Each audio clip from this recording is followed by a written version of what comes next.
top stories of the day. Understand the issues that matter. This is Manila Bulletin News on Web. Your quick rundown of top news in the country and around the world. Manila Bulletin, celebrating 120 years of timely stories and timeless truths. Be fully informed. Hi, I'm Barbie Atienza. This is MB Now, and here are your news on web. The Philippines is apparently playing second fiddle in the purchase of coronavirus vaccines since the country is not rich and has no clout, unlike wealthy nations that secure the supplies first. President Duterte admitted that there was no Pfizer vaccine available for the Philippines since the vaccines made by the U.S. manufacturer are being distributed first to the Americans. Duterte said it remains to be seen when Pfizer could have additional vaccine supply that can be made available to the Philippines. The president made the remarks after the government drew criticisms for supposedly missing out the chance to secure early supply of coronavirus vaccines for Filipinos. Health Secretary Francisco Duque III allegedly dropped the ball in forging a vaccine supply deal with Pfizer by January after supposedly failing to submit a crucial document. Duque has denied committing negligence, insisting that the proposed deals are being scrutinized by the government to ensure these are not disadvantageous. Duterte also said he received an assurance from Finance Secretary Carlos Dominguez and Budget Secretary Wendell Avisado that the government has adequate funds for the procurement of the coronavirus vaccines. The Philippine National Police is eyeing to commission a study on anger management that may be used to come up with a training course plan for all policemen. PNP Chief General Debold Sina said that he had already consulted with experts from the PNP Health Service as to why Senior Master Sergeant Jonel Nuesca snapped and shot his two neighbors in Paniki, Tarlac in the head at close range. Sina said that based on the initial discussion with PNP neuropsychiatrists, he was told that what happened in Paniki was a case of mishandling a confrontation due to a sudden burst of anger. Nuesca has also been implicated in two separate cases of homicide last year. Both of them were dismissed due to lack of substantial pieces of evidence to pin him down, at least on the administrative cases filed against him.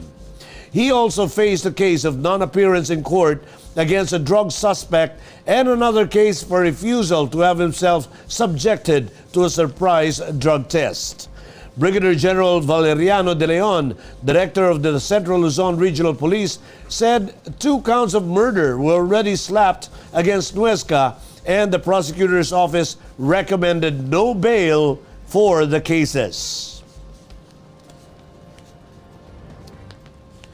Firecracker manufacturers might want to look for another source of livelihood amid government plans to ban these dangerous items for the sake of public safety and health. This as President Rodrigo Duterte bewailed the annual cases of firecracker-related injuries and how its makers have long skirted responsibility for their products due to lack of labels and warnings.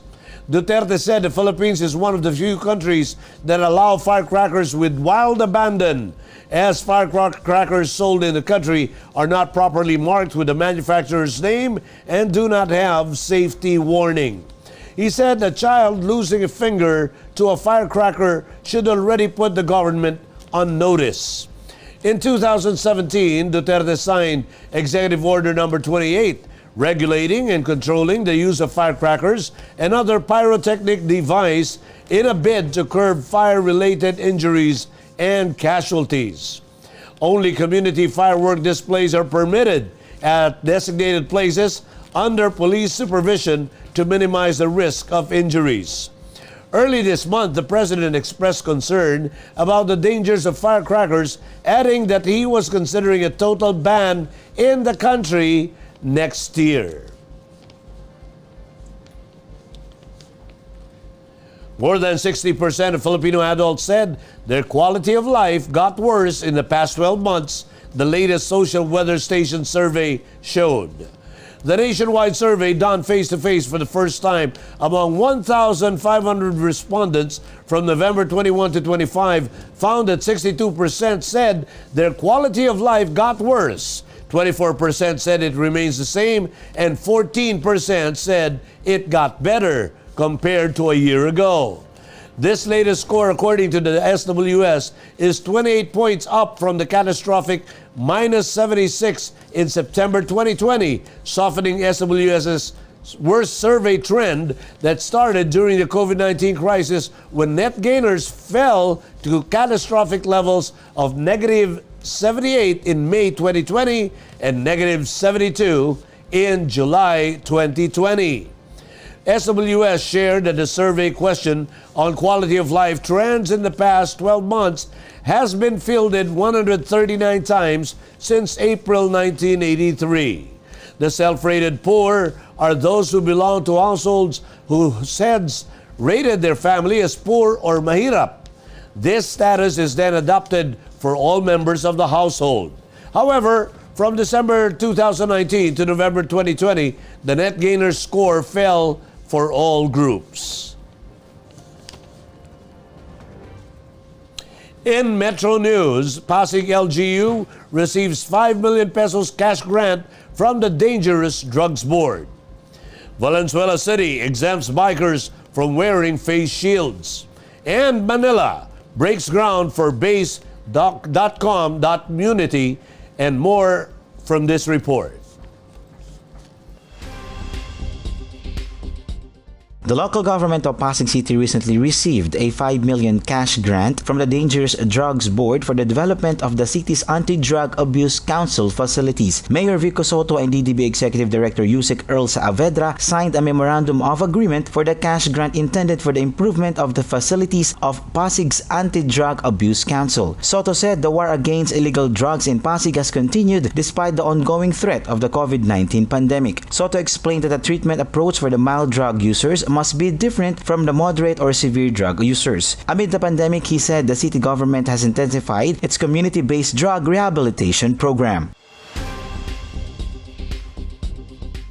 Bikers in Valenzuela City will be exempted from wearing face shields, the city government announced on Monday. Valenzuela City Mayor Rex Gatchalian said they copied Pasig City's move to exempt its bikers from wearing face shields to ensure their safety on the roads. Wearing face shields obstructs bikers' views and makes it difficult to breathe, making it more dangerous. Bikers should be safe from getting infected as long as they keep distance from other commuters and motorists, according to Pasig LGU. The local government of Valenzuela said residents and visitors of cities still have to wear face shields when going out in public or entering establishments. The Manila City government broke ground for the Basec Community, another of its public housing projects, the Baseco Community, on Monday. The Basec Community will be a townhouse structure. Each house will measure 20 square meters in lot area and 42 square meters in floor area and will have 2 bedrooms, a living room, dining room, kitchen, bathroom, study area, and service area. Manila Mayor Francisco Escomarano de Mogoso, who led the groundbreaking ceremony, said he expects the project to finish construction by March 2021. De Mogoso said the Basec Community project is in line with his dream to provide decent and affordable housing to each resident of the capital city, particularly the poor. The local chief executive warned to those who will get to live in the Basec Community that they are not allowed to sell or rent their living spaces. Under the Land for the Landless project, the government broke ground for the 3 vertical housing projects, namely Condominium 1, Condominium 2, and Binon Dominium. That last story was about the city of Manila breaking ground for Basec Community. And here are the top news in other parts of the country. No lockdown in Vigan City on December 23, 2020 to January 3, 2021. Borongan City relaxes health protocols this Christmas. And 5 passengers with fake COVID test results caught at Davao Airport. Details in this report. The city government of Vigan in Ilocos Sur has denied that the city will be placed under lockdown from December 23, 2020 to January 3, 2021 to contain the spread of the coronavirus disease. The city government clarified that it has not announced the implementation of a lockdown in the entire city on the said dates. The city government also warned people that anyone caught spreading fake news may face penalty or imprisonment for violating the anti-cybercrime law. City officials instead encouraged the public to exercise caution and avoid sharing unofficial, unvalidated, and unverified reports.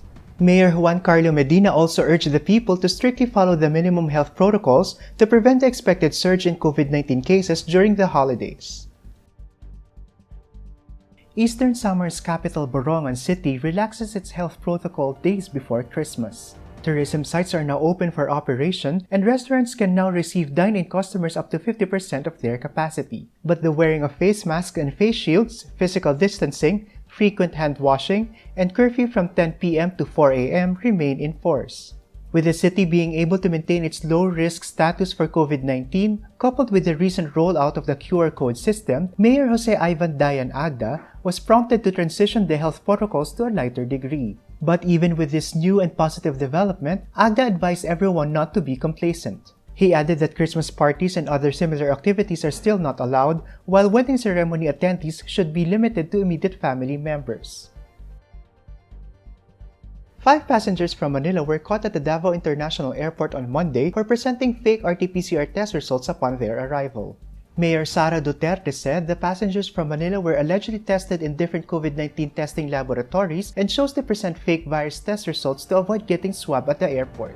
According to the City Tourism Office, the number of passengers arrested for showing fake coronavirus disease test results since last week had reached 9.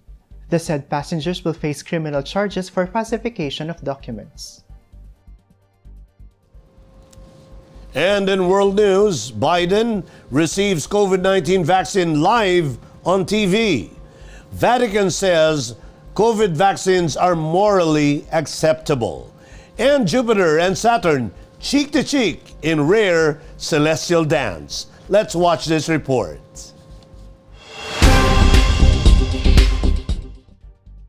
US President-elect Joe Biden received a COVID-19 vaccine live on television on Monday in a campaign to boost Americans' confidence in the jabs. The 78-year-old incoming president got the Pfizer vaccine at the Christiana Hospital in Newark, Delaware, where his wife Jill received the shot earlier, according to the presidential transition team. Biden told Americans there's nothing to worry about when they get vaccinated, and that in the meantime they should keep wearing masks and listen to the experts.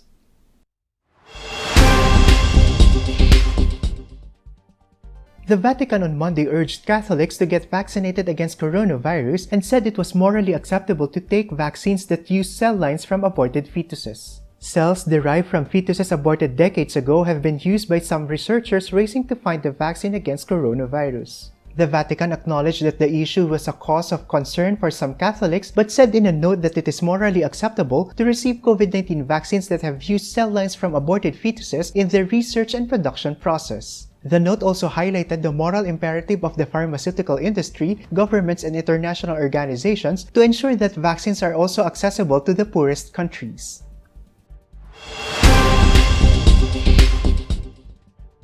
The solar system's 2 biggest planets, Jupiter and Saturn, came within planetary kissing range in Monday's evening sky. This great conjunction, as it is known to astronomers, occurred fortuitously on the winter solstice for those in the northern hemisphere and the beginning of summer in the global south. The 2 planets were in fact more than 730 million kilometers apart, but because of their alignment in relation to Earth, they appeared to be closer to each other than at any time in almost 400 years. The best viewing conditions on Monday were in clear skies and close to the equator, while people in Western Europe and along a vast swath of Africa had to train their sight to the southwest. This conjunction intimacy between Jupiter and Saturn will occur again on 2080. In entertainment, singer Morissette Amon is set to tie the knot with co-musician Dave Lamar. Morissette confirmed the news herself, sharing that her engagement with the indie pop singer-songwriter is an answered prayer. In her Instagram post, Morissette penned a warm message to her future husband. She said that even before she knew, God already went ahead and has blessed them in ways she could not have imagined. She added that our journey was not perfect at all, but it's beautiful and ultimately ours. Dave, on the other hand, shared how he has always had a silent crush on Morissette, but it was really just a sincere admiration.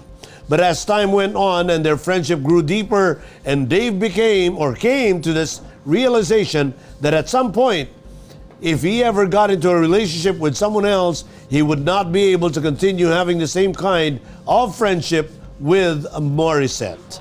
The newly engaged couple has yet to set and alter dates.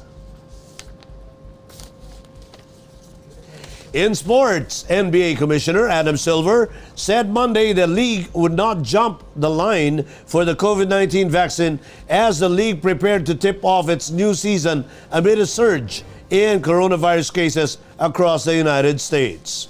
Silver emphasized that the NBA would wait our turn to obtain the vaccine, which began to be administered for the first time last week. He also hoped that NBA players and staff would eventually play a role in helping to assure the public of the benefits of getting the vaccine.